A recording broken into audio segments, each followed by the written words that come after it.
Laura here again from Front Office Rocks with Rohit from Practice by Numbers. And we are digging into this amazing software because I really am interested as a trainer of dental offices and for my own dental office. I'm really interested in the numbers. I've never been like that before, but now I found this amazing software that will help me understand what is going on in my practice. So like we've talked about in other videos, there's a lot of times where dentists and staff and office managers are all focused on more new patients. And maybe we get 60 new patients or 50 new patients or whatever a month. But what happens after that? You know, are we doing comp exams? Are they just in for an emergency? They're in, they're out, we don't see them again. Are we getting them pre-appointed for hygiene? Like we spend money to get these new patients to come in the front door and everyone's like, yay, we have a new patient today, but then what happens to them? And this software, we're going to dig into it over these videos, you know, all the way down to case acceptance and all of that. But just on the high level with the new patients, I'm really interested in Rohit showing us for these new patients seen, what's going on with them? Are they coming in as emergencies? Are they coming in as comp exams? So how can the software help us to manage the new patient scene and what's going on with those? Can you show us a little bit about what we can find out? Yes, absolutely. And welcome back, everyone. So here we're looking at a practice, and again, looking at last year, practice of 585 new patients. Okay? And out of those 585 new patients, there's you know how difficult it is to get a new patient. I mean, people spend $100 to several $100 sometimes acquire per new patient. Okay? So obviously to get 585 new patients, quite a bit of advertising and marketing investment was made.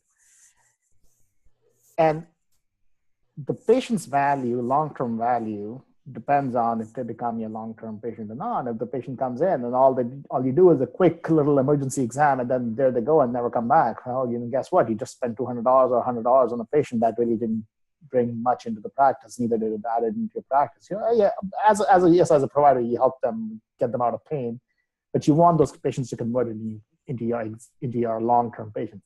And how can you tell? So 585 patients. What I want to be able to see is 80-90% of those patients, maybe even more, convert into a comprehensive exam. So that you're not just doing a limited exam and a problem-focused exam. So in this office, 500 out of 585, around 470 of them were comp exams, which is that D0150, different for Canada. Good percentage. It's like 80%. That would probably be like the minimum of what we'd want, but that they're actually coming in as a comp exam. Right. And either they come in as a comp exam or they come in as a limited exam, but you convert them into a comp exam. Right, okay. Which is recommended. You know, we get them in as a limited if we have to squeeze them in because of our schedule or whatever. But the idea is once we get them out of pain, once we've handled maybe the short-term issue, we want to then convince them to come back to be a comp exam and a full patient of our practice. Right. And here, 28 of them had an emergency exam. But then there's a number in here that had neither. Right, which was neither a comp exam nor an emergency exam because the addition of these two doesn't come out pre-4 585. So, and that's something this practice should dig, and we can't quite do this right here because of HIPAA reasons and all. But you have to see what those new patients came in from. Maybe it was a consult, maybe it was an ortho consult, maybe it was an implant consult. But that number needs to be as low as possible unless your practice's whole model is based on doing a lot of those consults. Okay? From a general practice, the one that we're looking at, 80% is a good number to achieve. 80% or more to have new patient converting into comp exam. And that's what this KPI down here is showing is actually comp exams by new patients, 80%. And let me ask you a question about that, about the number up front or on the top. So is that pulling out of our software by the codes that either the comp exam code or the emergency code? So let's say they came in and got something else done. It wouldn't pull, like maybe they came in, like you said, and something else got done. It just wouldn't end up on that list because we didn't bill out or they didn't walk out one of those two codes. Right. And I've seen that happen as well. Offices make that mistake. Then when a patient comes in, for just about anything, most insurance companies reimburse for a limited exam. Yes. So, and that's a coding error. You should never not do an emergency exam unless it was a free consult for and you advertise for it, like an implant case or an ortho case or something like that. Yes. Right. I'm smiling because my husband sometimes does the eval, and I'm like, we need to walk something out. We need to walk out a code. So hopefully he listens to this too, and I won that bet. Okay. All right. So what's over here with the new patient pre-appointment percentage? Right. So as I was saying, acquiring new patients always costs so much money. And what you don't want to do is have your new patients walk out the door without a future appointment. Mm-hmm. Okay? Because then it might as well be walking out the door forever. And here we have 48% of new patients have pre-appointments. Now that number is very low. Yes. Okay.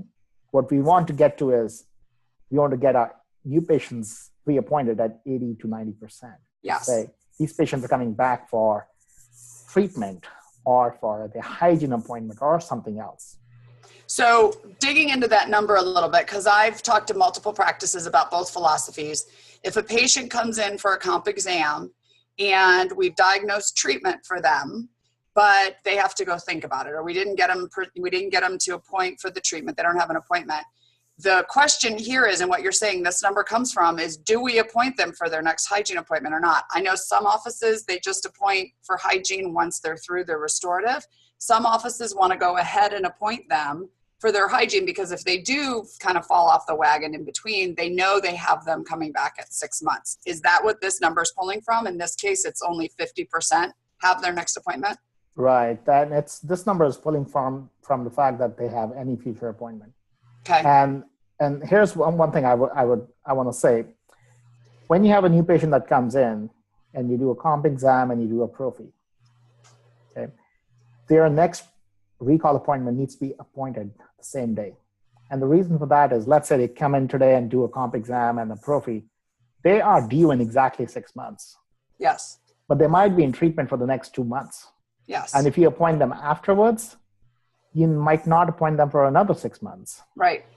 And then you lose, meaning you can be smart about it. You can make sure that the recall date and all is set up properly so that they do come back. But people fall through the cracks. And I was going to mention about that too, because, a couple comments, and this is just a Front Office Rocks philosophy. We appoint 6 months in a week. And there's a whole nother theory about that, but that's just so that we can move patients around when it gets to 6 months, not 6 months a day. That's just my office manager thing. But the other thing is just a quick story. We had a patient in our practice, and actually we were calling off of the lists in Practice by Numbers, and this patient was due for her perio maintenance. It was 3 months, and we had put her in the schedule for 3 months, but she fell off the schedule. So my staff was trying to track her down, and come to find out, she also had her perio and restorative treatment that hadn't been done yet.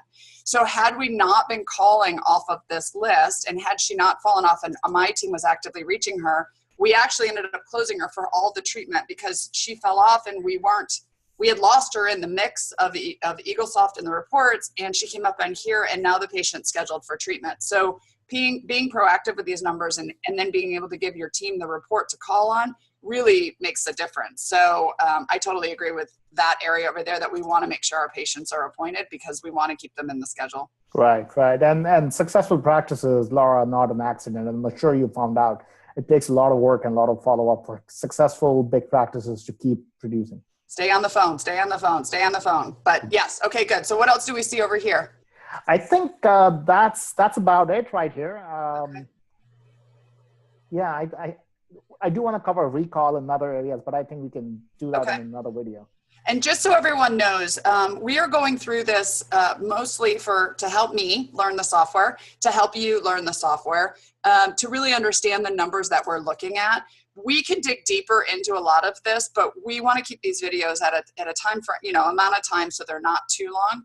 And plus we have to be careful when it does come to HIPAA, if there's anything in here that, these are fake accounts, but we just need to make sure that we're being careful with it. So we're trying to show you this, but we're both available to answer more questions. We're both here to help practices internally realize what they have going on and give you resources to be able to fix that in your practice. So by having Practice by Numbers, you can see where the number is.